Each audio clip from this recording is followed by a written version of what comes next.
like to call to order the meeting of the Other Post-Employment Benefits Trust Fund Board of Trustees. Today is November 20th, 2018. We're in the Sierra Room of the Community Center. Can we please have a roll call for the record? Chairperson Robertson. Present. Vice Chairperson Paulson. Here. Trustee Gower. Here. Quorum is present. Before we get started, I'd like to ask if there's any public comment. All right, seeing none, we'll move on. Our first item for possible action is approval of the minutes from our meeting from August 28th, 2018. Has everyone read them, or are there any questions? No questions. Then I'd like to call for a motion to approve them. I move to approve the minutes of August 28th, 2018. I second. All those in favor signify by saying aye. Aye. Opposed? The motion carries. Item number 5 for possible action, adoption of the agenda. Does anyone have any changes or modifications? And if not, I'd be looking for a motion to approve. I move to approve the agenda as posted. I second. All opposed? In favor? Aye. Opposed? None. So moving on then to the regular agenda items. We have item 6A for possible action to review and approve the OPEB Trust Earnings Report for the first quarter of fiscal year 2019. So Sherry Russell, our Chief Financial Officer, will present this. Go ahead, Sherry. Thank you. So it's looking great for the first quarter. July, August, and September of 2018, it looks like we've made about 3.2% on our investments. It's a total of $39,525. The investment pool, I wanted to point out, is doing much better than it has in the past. It's got $613. Last year, I don't think we quite went over 100 the entire year, so we did great in the first 3 months. If there's any questions, direct questions I can ask or answer? Can you explain what happened with the RBIF in September, or we just? I think September had a hit market-wide. Okay. So I did look at that, and pretty much the whole market went down in September. I think it had to do with the election.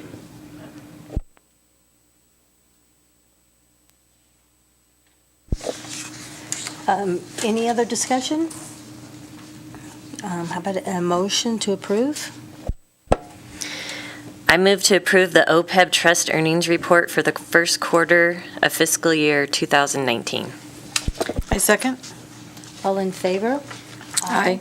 Opposed? Motion carries 3-0. Agenda item 6B for possible action is to review and approve the OPEB trust activity for the first quarter of fiscal year 2019. So Sherry? Sure thing. Okay, so again, this report shows the total revenues for the plan, which are paid by city subsidies, and then the actual retirees either deducted from their PERS or they bring us a check.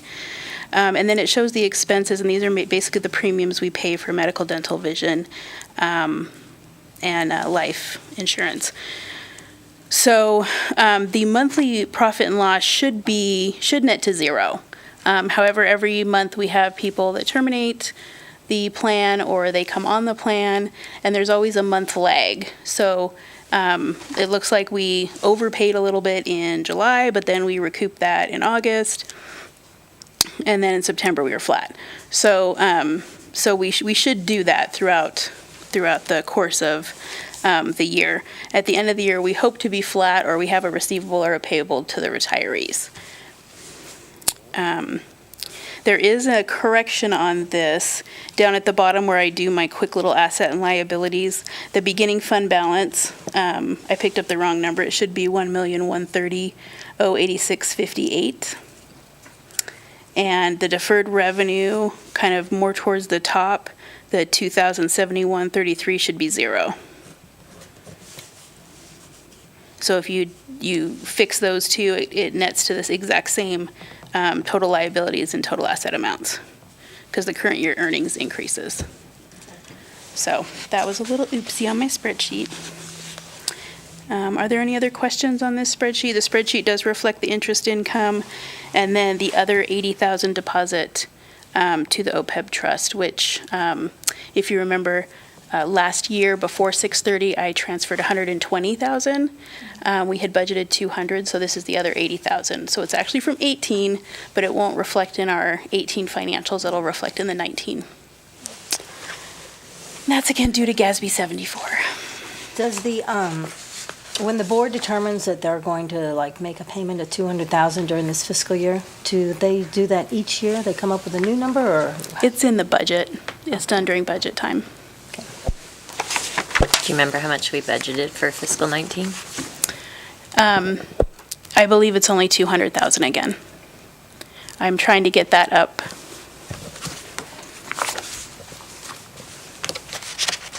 Are we ready for a motion then? I move to approve the OPEB trust activity for the first quarter of fiscal year 2019. I second. All in favor? Aye. Opposed? No. The motion carries 3-0.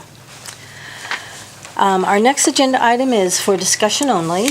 It is to review the Carson City, Nevada OPEB Trust Fund's draft financial report for the fiscal year ended June 30th, 2018. So again, Sherry, will you walk us through it?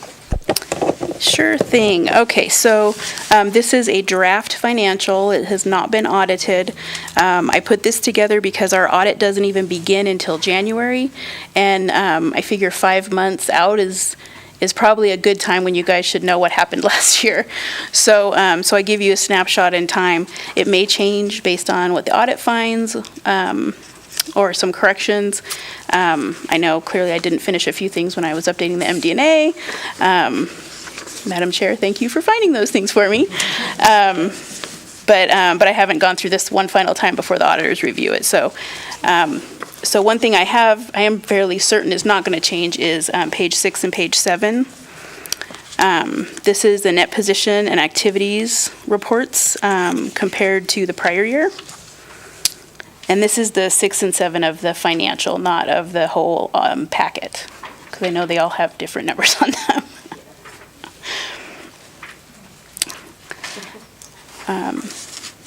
You guys with me, or? Yeah, okay. Okay, so total assets increased by $368,004. This is a combination of $320,000 in employer contributions and earnings, less the audit fees that we paid, which are paid from the earnings. So the audit fees are always paid from the earnings. The $320,000, that is actually broken down $200,000 from fiscal year 17 that we were unable to recognize in the prior year, and that was due to, Sherry, what page are you on? I'm on page 6 and 7. So the total assets of $132,000, I'm explaining what the difference is between. Oh, the million one? Yeah, the 1,132,000 and the 764. Okay. The total assets. Okay. So we did contribute $320,000 in employer contributions, and then we had some earnings on our money. So that's the explanation for the $368,004, which is the difference between the two. So we contributed $200K from fiscal year 17, and based on GASB 74, we have to recognize it this year because we're not allowed to do a receivable. There's no legally binding rule that we have to contribute that $200,000, so they won't let us do a receivable. And then, so that I could recognize some of our contribution in 18, I went ahead and contributed $120,000, and due to cash flow, I left $80,000 alone just to make sure cash was fine at year end. It was, so then I transferred the extra $80,000, which will show up in fiscal year 19. The rest are kind of small, the other numbers on this statement. Did you have any questions or concerns? Okay. On the statement of changes in net positions, the employer contributions, that's that top big number, it increased by $254,683. And that is short.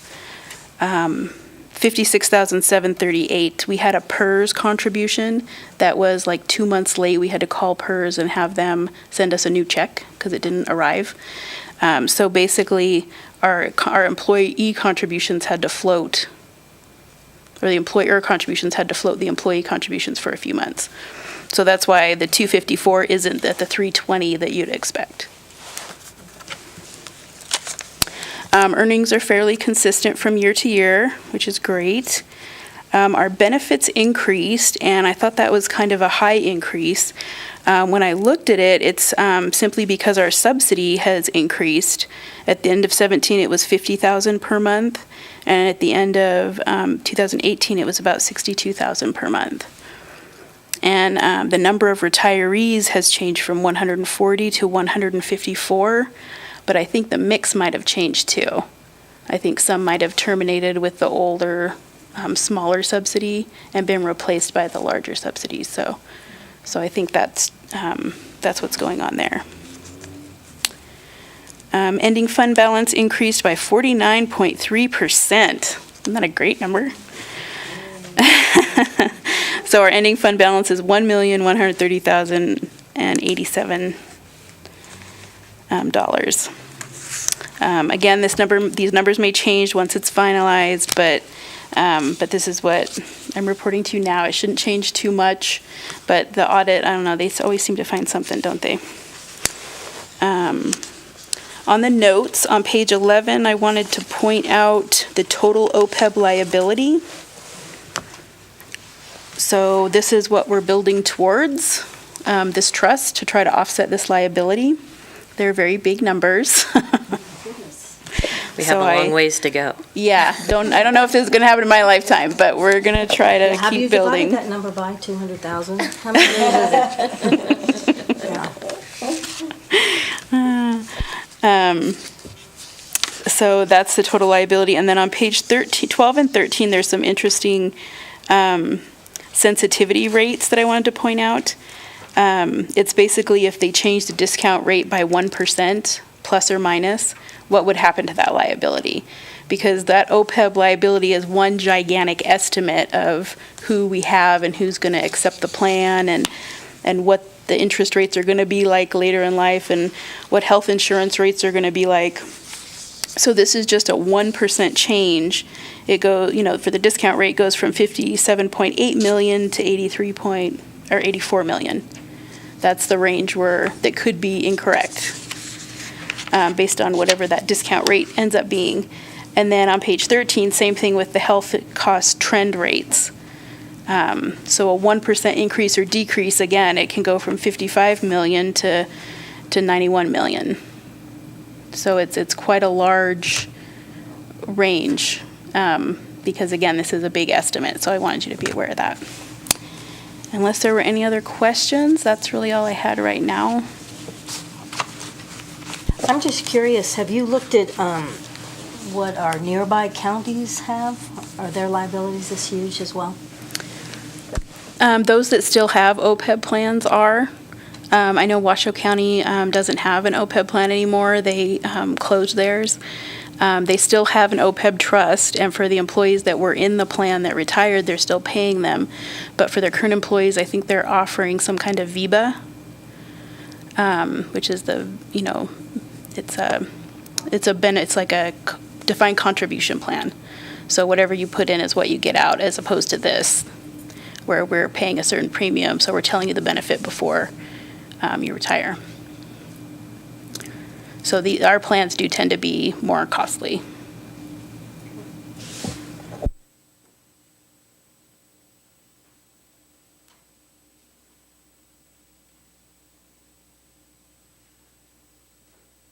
I got one more little change for you, I think, on page 4 in your MDA. Last year we had an overdraft, but this year we don't, right? So let's just take those words out of that paragraph, second from the bottom. Okay. Yeah, people just don't like to see that. Yeah, I feel like I might have updated all of this and not saved it, because I swear I did take those words out. But I'll definitely revisit this whole MD&A and make sure it's correct.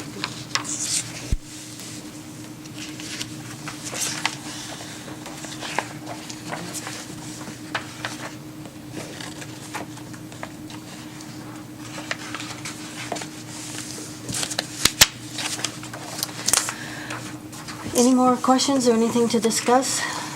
Okay, so that was for discussion only. So then, item 6D is also for discussion only, and it is to consider dates for our next meeting. So Sherry, you're the kind of driver behind this decision. What looks good to you? Well, I'm just going to make a suggestion based on this timing of this meeting. If February 20th, 2019 works for everybody at 1:30? And is that a Tuesday? What do we? February 20th, yes, it's a Tuesday. Or, I'm sorry, it's a Wednesday. It's a Wednesday. Oh, because in February, they have the Board of Equalization every single Tuesday. Oh, So, yeah, I can only do a Wednesday. Yeah, does that work for everybody? at 1:30 or? At 1:30. Yeah, so tentatively, that's our time. Okay, We can't set it in stone at this meeting, but it's tentatively our meeting. February 20th at 1:30. Yeah. Okay. I'll check and make sure the room's available, all that fun stuff, and we'll get an agenda out. Okay. So before I ask for a motion to adjourn, let's ask the public if, one more time, if anyone wants to make any public comment. Okay, none. I move to adjourn the meeting of the other Post-Employment Benefits Trust Fund Board of Trustees. I second. All opposed? Aye. In favor? Opposed? I mean, sorry. No. All in favor? Aye. Aye. Opposed? No. All right. Motion, meeting is adjourned.